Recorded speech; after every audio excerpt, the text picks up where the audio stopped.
Hey everyone, thanks for stopping by. Today we're going to talk about the Orlando Pride and their chances for the 2026 season. Okay, and they head into 2026 with some questions, but they're still very, very interesting team. Okay, and it's not a team that's trying to prove it belongs, because they definitely belong. Okay, they're trying to prove that they can stay near the top. And when you start talking about Orlando, you have to start with Marta, because even now Marta is one of the biggest reasons this team matters, especially with Banda being out. She's still the emotional center of the club. She is technically still one of the best players on the team. She brings you leadership that's beyond belief. And they have her through the end of this year. It would not surprise me if she signs another extension.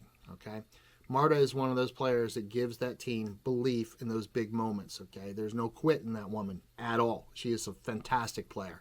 And it seems like it's been a century of it. So if you're previewing this team for 2026, you cannot talk about them like Marta is just a legend. She still matters on a daily basis.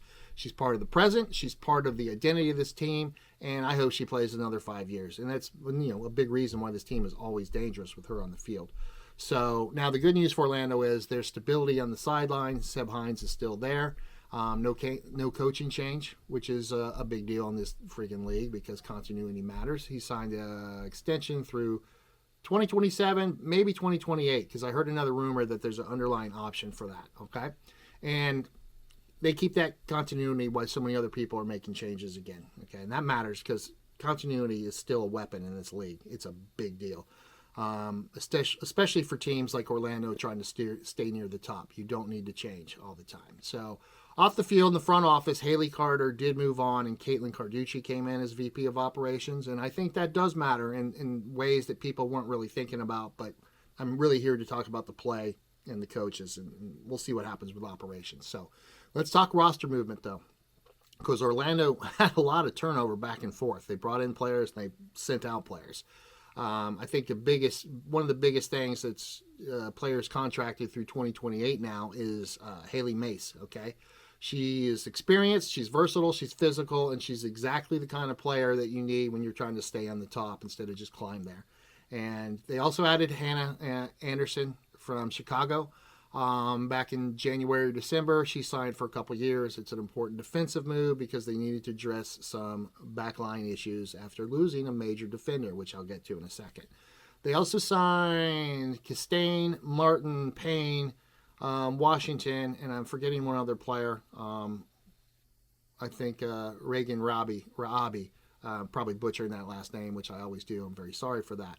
So that's a good thing. So it was not a quiet offseason. They added defenders, they added depth, they added some young talent, and they tried to reinforce the squad around its core. But the departures matter too, and the biggest departure is obvious. It's Emily Sams. Okay, they sent her to Angel City for $650,000 in transfer funds. It's a huge loss, and it's although it's a club record fee and record sum for a defender, it tells you how valuable she is. She was not just another player for this team. She's a major piece of Orlando's defensive strength. Okay, and she helped anchor. One of the best defenses that's been in the league for the last couple of years. Okay, they've been solid defensively even when they couldn't score goals. And of course, when they had Banda healthy, scoring goals was not as big a problem.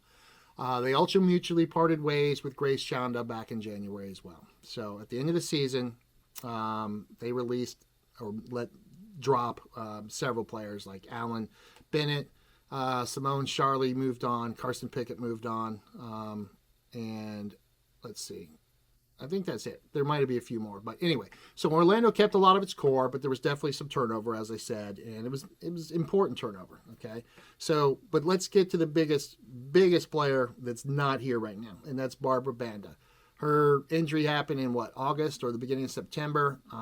That abductor tendon is not easy to come back for, and right now I don't think they have a timeline for. It's week by week at the thing, and that week could turn into at the end of summer. It just depends, and that sucks because Banda is huge to this team. So the safest way to say it is this. As of the latest official club announcement regarding Banda, she's still on SEI, and that will be there for the near future. Okay, and it sucks. She's one of the most dangerous forwards in this league. She stretches defenses. She scares the crap out of back lines. She changes matchups just by herself because sometimes you're going to have to double her. you know, and you can't lose track of her because she will pop up and get a shot off before you even know what happens, okay? So if they get her back, though, in middle of the season, that could change the dynamics for where they're headed, all right? And it would be a big boost to them. If they don't get her, then a lot of the burden's still going to fall on Marta, and that's going to be interesting if those legs hold up, okay? So Marta's, you know, quality matters. Her calm matters to the team. Her ability to create in big moments also matters. And she's just going to have to still carry this team, it looks like, without Banda around. So one other thing, as of right now, I do not think there's any players on maternity leave. We don't know of any players headed to maternity leave. It's always going to be a factor in this league, and more power to them for that. I like the way they take care of playing mothers, okay, because so many times people had to give up careers. And again, you never know how people come back from maternity leave, but the option should be there, and it is. So let's get down to it, though. What are Orlando's real chances in 2026?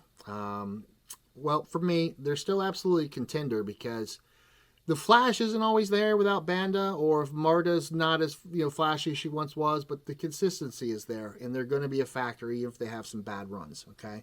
So I don't think they're just an automatic favor for the top three, especially with Sam's gone. We'll see how the adjustment goes, but I think Seb Himes has done a great job no matter what's been happening with roster moves, because people were writing them off when Banda went down, and that did not happen last year, okay?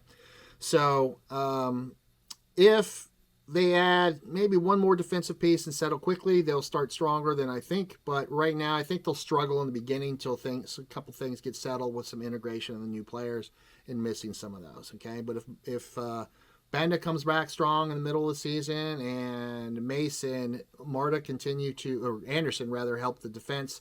If Marta continues to be as strong as she's always been, then you're looking at Orlando definitely finishing in that, you know, conversation in the top 3 or 4 for the regular season, in my opinion.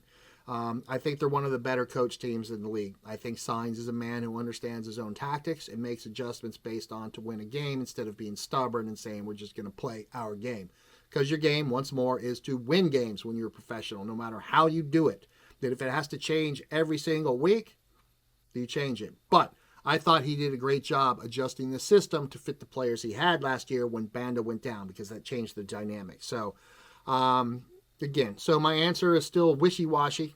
If Banda returns in midseason, I think they finish higher and make a deeper run. If she does not, I think they finish 5th or 6th, win a playoff game, but don't challenge for the playoff title this year. And that's where we're headed. So thanks for stopping by. And if you made it this far, one quick plug, okay? My family is going through it. My wife has been battling stage 4 leiomyosarcoma cancer for a year and a half. There's no cure, but there is treatments that contain it, okay? One way you could help us, there's links below for, you know, donations, etc. These U.S. soccer hats, which were exclusive to us, 1,500 were made. We could not take all of them in the end, but there's a link below. Again, it's a U.S. national team hat for men or women, okay? And with the World Cup coming up, maybe you want a new one. And again, exclusive, only 1,500 made last year. So the links are below. And please think about liking and subscribing and passing this on. That could also really help us out. I'm close to a new staff soccer job, but I'm not there yet. And hopefully we'll get that offer the next week or so. All right? Thanks so much, you guys. See you in the next video, which I think is Angel City. All right? Bye-bye.